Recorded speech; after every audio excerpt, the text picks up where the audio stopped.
नमस्कार, स्वागत है आपका एयर न्यूज़ में। आज हम एक ऐसी शख्सियत से मिलने वाले हैं, जिन्होंने बहुत ही कम उम्र में खेल जगत में खूब नाम कमाया है। वो ट्रैम्पोलिन जिम्नास्ट की इंटरनेशनल प्लेयर हैं और सिर्फ 19 साल की उम्र में 6 बार नेशनल खेल चुकी हैं और सेकंड पोजीशन पे आई। तो चलिए शुरुआत करते हैं और मिलते हैं हमारी यंग चैंपियन सेजल जाधव से। बहुत-बहुत स्वागत है सेजल। Thank you. तो सेजल, अभी तक का आपका खेल का सफर कैसा था? क्योंकि आप बचपन से ही जिम्नास्ट कर रही हैं और आपने ट्रैम्पोलिन में इंटरनेशनल खेला है और नेशनल जीता है। अभी तक का मेरा सफर बहुत अच्छा था और मैंने बचपन से बहुत कुछ किया है, मतलब बहुत अप्स एंड डाउन्स भी थे, पर फिर भी मैंने ओवरकम किया है उसको और अभी तक चल रहा है, अच्छा चल रहा है। ट्रैम्पोलिन मैंने 2018 से चालू किया है और तब से मैंने नेशनल स्टेट्स सब खेले। 2022 में मैंने फर्स्ट इंटरनेशनल खेला मेरा, और अभी मैं 24 में, अभी नेक्स्ट मंथ 9 मई को अभी एशियन चैंपियनशिप में पार्ट ले रही। बहुत-बहुत बधाई आपको। सो आप मुझे ये बताओ कि आप अभी 19 साल की हैं, तो आपने किस उम्र से जिम्नास्ट करना शुरू किया था?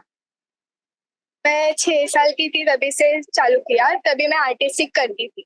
अच्छा। फिर तभी मैं और मैंने अभी ट्रैम्पोलिन 2018 से चालू किया है करना।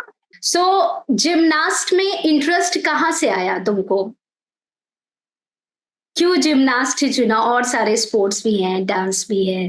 तभी मेरे पेरेंट्स ने वो जिम्नास्टिक चूज किया और तभी मेरे को अच्छा भी लगता था करने को, कि मजा आता है जिम्नास्टिक करने में। मतलब इधर के सब कोचेस वगैरह सब अच्छे हैं, मतलब अच्छे से सिखाते हैं वगैरह। तो आप कौन से इंस्टीट्यूट में प्रैक्टिस करती हैं? नाम बताइए। मैं भोर जिमखाना, अच्छा, कहाँ पर है ये? पूरा एड्रेस बताइए। डोंबिवली वेस्ट, भोर जिमखाना। मुंबई, नवी मुंबई। हाँ। अच्छा, अभी आप अच्छा ठीक है। अभी मैं सबसे पहले आपसे जानना चाहूँगी कि आपका पहला खिताब मतलब पहला वो प्राइज़ जो आपको लगा कि हाँ, अभी मुझे इस पे ही करियर बनाना है, वो कब मिला? डिस्ट्रिक्ट, मैं नेशनल, कब तुम्हें ये लगा कि ये मेरा जिम्नास्ट में ही मुझे करियर बनाना है? मैं जब भी छोटी थी तभी इधर ज्ञानेश्वरी चषक होता है, उसमें मेरे को फर्स्ट मेरा प्राइज मिला था। और तभी से मेरे को और ऐसा अच्छा लगने लगा कि मैं अच्छा कर रही हूँ वगैरह। और फिर मैंने धीरे धीरे जब भी ट्रैम्पोलिन स्टार्ट किया 2018 में, तभी मैंने स्टेट्स में मेरे को फर्स्ट गोल्ड मेडल मिला था और तभी से मैं ट्रैम्पोलिन। सो अभी मुझे ये आप बताओ, आपने नेशनल 6 बार खेला है, उसमें सेकंड पोजीशन ली है। अब अपना नेशनल का एक्सपीरियंस बताओ, कब-कब, कौन से शहर में आपने नेशनल प्ले किया और किस तरह की डिफिकल्टीज आई? मैंने फर्स्ट नेशनल्स मेरा श्रवण स्पोर्ट्स एकेडमी में ही खेला, डोंबिवली में। हुँ, और तभी मैं पार्टिसिपेट किया था मैंने सिर्फ। हुँ। तभी मेरे को मतलब मेरा नया नया ही था, तो फिर मतलब अच्छा लग रहा था पार्टिसिपेट करने के टाइम। और फिर जब भी मैंने नेशनल गेम्स खेला, मेरा फर्स्ट नेशनल गेम्स, तभी मैं थर्ड रैंक आया था मेरा।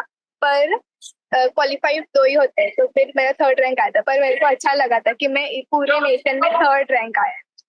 और फिर मैं नेशनल गेम्स जब भी गोवा में हुआ था, तभी मेरे को सेकंड रैंक आया मेरा नेशनल गेम। अच्छा, ये बताओ कि किस लेवल की तैयारी करनी पड़ती है नेशनल खेलने के लिए? पहले तो डिस्ट्रिक्ट ही बहुत मुश्किल है, क्योंकि मुझे पता है बचपन में जब मैं खेलती थी तो मतलब मेरे पेरेंट्स ने तो 6 महीने में 1 साल में ही हाथ खड़े कर दिए थे। तो डिस्ट्रिक्ट तो हमारे लिए बहुत बड़ी बात है। मतलब आपने नेशनल तक खेला, तो किस लेवल की तैयारी करनी पड़ती है? कितने घंटे प्रैक्टिस करनी पड़ती है? किस तरह की डाइट लेनी पड़ती है? प्रैक्टिस करनी पड़ती है, मतलब कंडीशनिंग करना पड़ता है, वार्म अप करना पड़ता है, और प्रैक्टिस में भी बेसिक्स पहले करना पड़ता है। और फिर बेसिक्स मतलब पहले वो जिम्नास्ट के जो आर्टिस्टिक्स जिम्नास्ट होता है, पहले उस तरह की प्रैक्टिस करनी है, वार्म अप करना है घंटों, स्ट्रेंथ बढ़ाने के लिए। स्टार्टिंग में आर्टिस्टिक का ही प्रैक्टिस करना पड़ता है, वो सब आने के बाद ट्रैम्पोलिन में करना पड़ता है। और ट्रैम्पोलिन का अलग बेसिक्स होता है, मतलब जो ट्रैम्पोलिन पे करते हैं अगर हम डबल बैक कर रहे हैं तो फिर उसका बेसिक अलग होता है, ऐसे सब एलिमेंट्स का अलग अलग बेसिक होता है, तो फिर वो पहले करना पड़ता है फिर एलिमेंट्स करना। तो आप कितने घंटे आपने नेशनल के लिए किस तरीके से प्रिपेयर किया? 4 घंटे दिन की प्रैक्टिस करती हो, 8 घंटे प्रैक्टिस करती हो, कितने घंटे प्रैक्टिस करनी पड़ती है इसके लिए? में हमारा कैंप लगता है तो फिर हमें सुबह शाम दोनों टाइम प्रैक्टिस करना पड़ता है। मतलब सुबह 7 to 9 प्रैक्टिस होता है और शाम को 4:30 से 7 बजे तक प्रैक्टिस। तो फिर उतना टाइम प्रैक्टिस करना पड़ता है और कंडीशनिंग वगैरह डाइट वगैरह सब फॉलो करना पड़ता है। और इसमें कोचेस भी बहुत मैटर करते हैं कि आपको कौन कोच गाइड कर रहा है, क्योंकि इसके भी कैसे टेक्निक्स होती होंगी ना कि आपको परफॉर्म करने के लिए माइनर माइनर टेक्निक्स को याद रखना होगा कि उस चीज को मेरे को फॉलो करना है। वो क्या होती है? हाँ, हम्म। जैसे हमारे बॉलिंग में टाइम ऑफ फ्लाइट होता है, मतलब हम कितना हाइट पे करते हैं एलिमेंट्स तो फिर वो काउंट होता है। एचडी हमने अगर बीच में किया तो फिर वो बीच बीच में किया तो फिर हमारा डिडक्शन नहीं जाता। अगर हम पूरा ट्रैम्पोलिन घूमे तो फिर हमारा पॉइंट्स में मार्क्स जाता है और एकदम से करना पड़ता है ऐसा सब। अच्छा, मैंने थोड़ा बहुत ट्रैम्पोलिन जो देखा है तो उसमें मैंने देखा है कि चैंपियंस जो होते हैं वो हाइट पे जाते हैं, लेकिन जो लैंड लैंड करना कितना इम्पोर्टेंट है इसमें? लैंड हमारा 10 एलिमेंट्स करना पड़ता है एक रूटीन में। तो फिर हाँ। वो रूटीन के बाद 10 एलिमेंट्स करने के बाद एक हाई जंप लेके स्टॉप होना होता है। तो फिर उसमें भी ठीक से लैंडिंग देना पड़ता है, जैसे फिक्स लैंडिंग नहीं देना होता पर एक नॉन जंप लेके लैंड देना होता। पर अगर वो लैंड भी हमारा फॉल हुआ तो फिर उसमें भी डिडक्शन लगता है। सो वही मैं वही बता रही, जब भी मैंने लाइव बच्चों को देखा है ट्रैम्पलिंग करते हुए तो वो क्या लैंडिंग ही सबसे चैलेंजिंग है आप लोगों के लिए? हाँ, वैसे लैंडिंग भी चैलेंजिंग है पर एलिमेंट्स एलिमेंट से ज्यादा लैंडिंग भी चैलेंजिंग है, क्योंकि एलिमेंट्स हो जाते हैं और लैंडिंग हमारा ऐसा होता है कि अगर हमने बहुत लाइटली ले लिया कि हो गया सेट और लैंडिंग नहीं हुआ तो फिर मार्क्स कट जाते हैं उसमें भी। तो फिर लैंडिंग पे भी उतना ही फोकस करना पड़ता है। Okay okay. तो चलो, नेशनल की तो बात हो गई। अब मैं दर्शकों को बता दूं कि सेजल ने इंटरनेशनल बुल्गारिया सोफिया खेला है, तो कैसा था एक्सपीरियंस? एक्सपीरियंस बहुत अच्छा था, मतलब वो बहुत हाई लेवल पे सब हमारे जो कॉम्पिटिटर्स है और बहुत अच्छा करते हैं, मतलब एकदम मस्त हमसे भी अच्छा करते हैं और हम उतना करना चाहते हैं और हम उतना प्रैक्टिस भी करते हैं कि हम उन्हें भी बीट कर सके और हम उनके लेवल तक कर रहे हैं। नहीं, हमारे पास इंडिया में अभी इंफ्रास्ट्रक्चर उस लेवल पे थोड़ा सा कम है। डेफिनेटली हम लोग भी उस लेवल पे जाएंगे। तो कैसा था एक्सपीरियंस? कौन सी कंट्रीज से थे जो आपके कॉम्पिटिटर थे वहां पर? चाइना, जापान और ऐसे बहुत कंट्रीज से पूरा वर्ल्ड चैंपियनशिप था, तो फिर पूरे वर्ल्ड से लोग आए थे और मेरा फर्स्ट इंटरनेशनल था तो फिर ऐसा बहुत डर भी लग रहा था पर हुआ। ओके, बहुत बहुत बधाई उसकी भी आपको। अभी मुझे ये बताओ, आप सिर्फ 19 साल की हो तो आप मस्ट भी सेकेंड ईयर और फाइनल ईयर में होगी, तो ये स्टडी और अपने ये स्पोर्ट्स को कैसे बैलेंस करती हो तुम? मैं सुबह कॉलेज जाती हूँ, मतलब 7 to 11 मेरा कॉलेज होता है। घाटकोपर कॉलेज जाती हूँ SNDT यूनिवर्सिटी में और फिर उधर से घर आने को मेरे को 12 हो जाता है, फिर खाना वगैरह खा के मतलब थोड़ा रेस्ट। जहाँ पे तुम रहती हो वहां से घाटकोपर भी 2 घंटा लगता होगा तुम्हें जाने में, तो तुम्हारा आधा दिन कॉलेज में जाता है।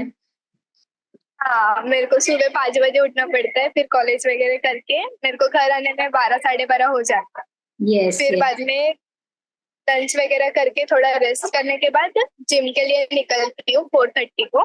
फिर 5 तक इधर पहुंच जाती हूँ, फिर वार्म अप वगैरह करके फिर प्रैक्टिस करती हूँ, फिर कंडीशनिंग वगैरह करके फिर हो जाता है। फिर घर जाने को मेरे को 8:39 हो जाता है। मतलब दिन भर आपका दिन बिजी रहता है, पढ़ाई फिर 6-7 घंटे प्रैक्टिस। तो अभी मुझे आप ये बताओ कि आपके फ्यूचर प्लान क्या है? मेरा फ्यूचर प्लान मतलब मेरे को स्टडी पे भी उतना ही फोकस करना है जितना मैं जिम्नास्टिक्स में कर रही हूँ, क्योंकि स्टडी भी उतना ही इम्पोर्टेंट है मेरा। और जिम में तो मेरे को और इंटरनेशनल खेलना है, ओलंपिक्स भी खेलना है। और अच्छा करना है, परफॉर्म करना है और फाइनल्स तक पहुंचना है उसको। नहीं, ज़रूर आप पहुँचोगी। अच्छा, मुझे एक बात बताओ कि ये तुम्हारा कोई आइडल है इस गेम में? आइडल मतलब अभी मेरे पेरेंट्स ही है, उनके मतलब उनका ही बहुत सपोर्ट है और हमारे कोच पवन सर भी है, उनको बहुत पेरेंट्स, सपोर्ट आपके करते पेरेंट्स भी प्लेयर्स रहे हैं आपके? हैं। मेरी मॉम कोच है इधर श्रवण स्पोर्ट्स एकेडमी। अच्छा, क्या नाम है उनका? कोचिंग अनीता सुहास यादव। अच्छा, वो भी कोच है और ट्रम्पलिंग में ही है वो भी? हाँ, वही ट्रम्पलिंग कोच मेरी। ही? हाँ आपकी पहली गुरु माँ पहली गुरु होती है और आपके स्पोर्ट्स एकेडमी में भी वो आपकी गुरु हैं। हाँ, अच्छा सेजल, तो अभी आप फिर समझ में आता है और अच्छे से सिखाती है, मतलब बाकी कोचेस भी अच्छे से सिखाते हैं पर जो मम्मी सिखाती है ना, वो मतलब एकदम ठीक से समझ आता है कि क्या करना है और मैं क्या मिस्टेक्स कर रही हूँ। तो एक्चुअली इंस्पिरेशन मम्मी से मिली है कि मुझे इसमें करियर बनाना है, जिम्नास्ट में जाना है। तो आपकी मदर ने भी स्टेट लेवल और नेशनल लेवल खेला हुआ है? नहीं, वो सिर्फ कोचिंग ही करते हैं। अच्छा, अभी अभी मुझे ये बताओ, आप यंग जनरेशन जो आने वाले चैंपियंस हैं, जो जिम्नास्ट में बहुत सीरियस हैं, जो जिम्नास्ट को एंजॉय करते हैं, जिम्नास्ट को करियर बनाना चाहते हैं, आप उन बच्चों को, उन यंग चैंपियंस को क्या मैसेज देना चाहोगी बीइंग नेशनल प्लेयर? कि अपना डाइट फॉलो करे और बेसिक से चालू करे, मतलब कोई भी एलिमेंट डायरेक्ट नहीं करना चाहिए, उससे इंजरीज भी हो सकती है और वो बेसिक से ही करना चाहिए, बेसिक के साथ। और बेसिक को कभी ऐसा छोड़ना नहीं चाहिए, मतलब पहले बेसिक करके फिर ही एलिमेंट्स पे जाना चाहिए और कंडीशनिंग प्रॉपर करनी चाहिए, वार्म अप प्रॉपर करना चाहिए और फोकस्ड रहना चाहिए। मतलब बहुत सारे नेगेटिव चीजें आते हैं, इंजरीज भी होती है, पर फोकस्ड रहना चाहिए। बहुत बहुत शुक्रिया सेजल जाधव आपका, और बेस्ट विशेस आपके फ्यूचर के लिए। Thank you so much. Thank you.